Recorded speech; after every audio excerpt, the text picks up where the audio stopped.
And to answer that, joining me now is Yasin Asal, who is the head of the Political Science and International Relations Department at Istanbul Commerce University, and Ivan Starodubtsev, who is the president of the Russian-Turkish Project Development Association, which is based in Ankara. Gentlemen, welcome to Strait Talk. It's good to have you here. Thank you. Ugur, who are the winners and the losers here? Trump says the US has won, but most of his critics says Russia has gotten the upper hand. So who are the biggest losers and winners of these agreements?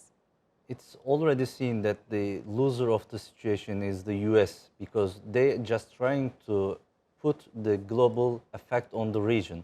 But the reality, in fact, they say the regional actors such Iran, Russia and Turkey needs to stabilize the region by using their own foreign policy actions to the situation.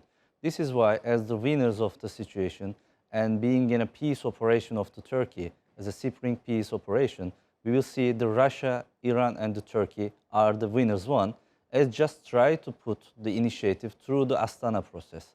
This is why the regional actors mostly seen the winners of the situation. Okay, so Ivan, Erdogan's meeting with Putin came during a pause to the Operation Peace Spring, and it lasted over 6 hours. The leaders came up with what they call a historic deal. So how do you think Turkey managed to convince both the US and Russia on the safe and terror-free zones in northern Syria? Thank you so much for inviting me here, and I would like also to comment about losers and winners on this situation in Syria. First of all, I would like to say that what we see actually, it is a Russian-Turkish plane which already started from the Syrian airport. We are in the plane, two countries, and America is somehow not on the board. They are downstairs trying to catch this plane and making some statements, but they are down. We are flying actually. And this was a very, very long meeting between Erdogan and Putin, almost not 6 hours. It was 7 hours and 15 minutes they were speaking on that. And as we remember, many historical meetings between Russia and Turkey, they happen in Sochi. Yes. Sochi become kind of a symbol of such a, not very easy, let me say, sometimes controversial talks between Russia and Turkey. But we got a lot of, economical and political common interests, you know, big projects. But from a Russian perspective, I wanted to ask you this. How do you think Turkey managed to convince, at the same time, the US and Russia? I don't think that Turkey convinced United States. United States would like to be convinced, administration, he wants to be elected. And it is not a matter of his foreign policy. What he's doing is about internal policy. So I don't believe that Turkey just convinced America on something. Trump believes that if he states that American soldiers are leaving Syria, he will be welcomed by American people. That is it. I mean, Turkey did not convince him. And at the same time, Russia and Turkey, they are really convincing each other on something. I mean, they don't speak Trump and Erdogan more than just 20 minutes. Putin and Erdogan speaks about 7 hours. Yeah. So let's talk about the US's position again. Do you believe that Turkey decided to negotiate a permanent agreement with Russia instead of the US? And does that signal that the United States is irrelevant both in the region and Syria from now on? Because maybe having felt that the US is not wanted in the region, Republican Senator Lindsey Graham just tweeted after Russia-Turkey deal, I'm going to read it to you, "It is important that the international community police this safe zone, not Assad, not Russia, not Turkey. This can be accomplished by America providing air power to an international force, but not committing troops on the ground to control the safe zone." So, how viable is this? The US is just trying to recapture its initiative on the ground, as we see. Isn't it too late? Yes, I think it's too late to do that because, as we all see, the realistic patterns of the issue just shown itself over the cooperation of Russia and Turkey, and they just already started the patrols on the area. The Russian police sources already did. But at the end of the Turkish and the US agreement, we saw some attacks of YPG, whether the agreement already done in the US and Turkish side. But in a realistic and just the Russian efforts try to stabilize the region, and mostly this supports the Assad situation as being a reconstruction of Syria. This is why the Turkish thesis mostly becomes similar to Russian one, because they all like to approach the situation over the peaceful manner, both countries, Iran, Russia, and Turkey.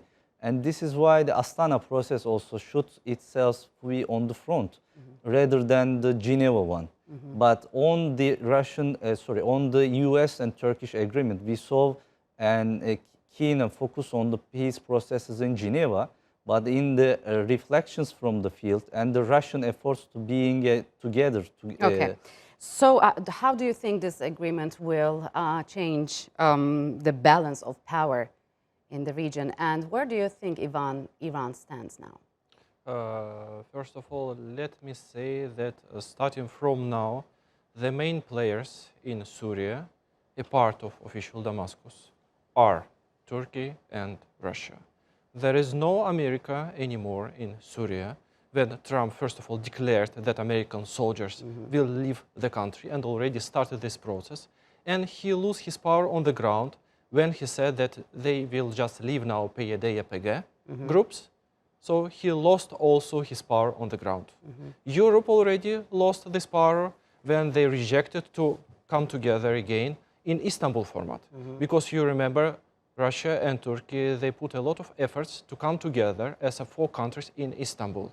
I mean, Russia, Turkey, France, and Germany. What was their idea? To make Europe somehow involved in this process. So do you believe will these agreements encourage the international community as well as the European Union to get more involved aftermath these agreements? Look, I think that international community would like to get the fruits of this win.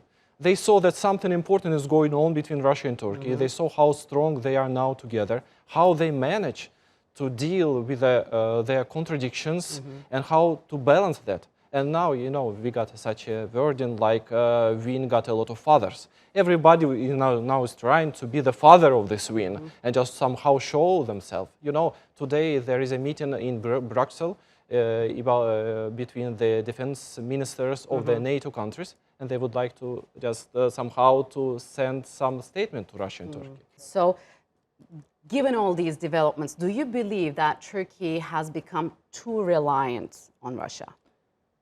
It becomes a reliance relations between bilateral one, Turkey and Russia, but it's a mutual dependency. We mean the Russia also needs to get the Turkish efforts to stabilize the region again. This is why we cannot see the situation is just a dependency from the Turkish one. As we all see, yes, the Russia is the great boss of the Syria. For me, as the realistic approach.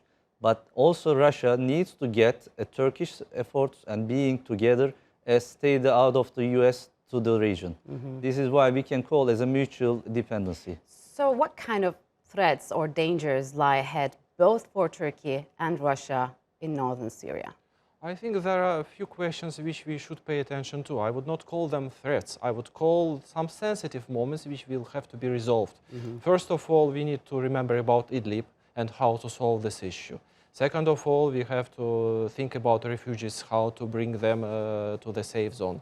Third of all, Russia took quite important and heavy obligations in terms of a new Sochi agreement to just withdraw PYD and YPG forces from the new safe zone. So Russia took obligation and it should bring it at place. But I would not call this threats. We have some sensitive moments and I believe that we will manage to balance them. So, Ugur, what will happen to the YPG fighters and their weapons? And regarding to both agreements, mostly the US one, they said that they will destroy these trucks and the other weapons from the region. But it needs to be a very keen pursuing on the issue that is followed up by the Turkish armed forces. We will see, but in the threat there is still exists. And will they be in the southern part of the Syria? But the issue should be developed very keen from the Turkish armed forces. We will see. That's a deal, and the diplomacy will show itself and its capacity, how the process will resolve.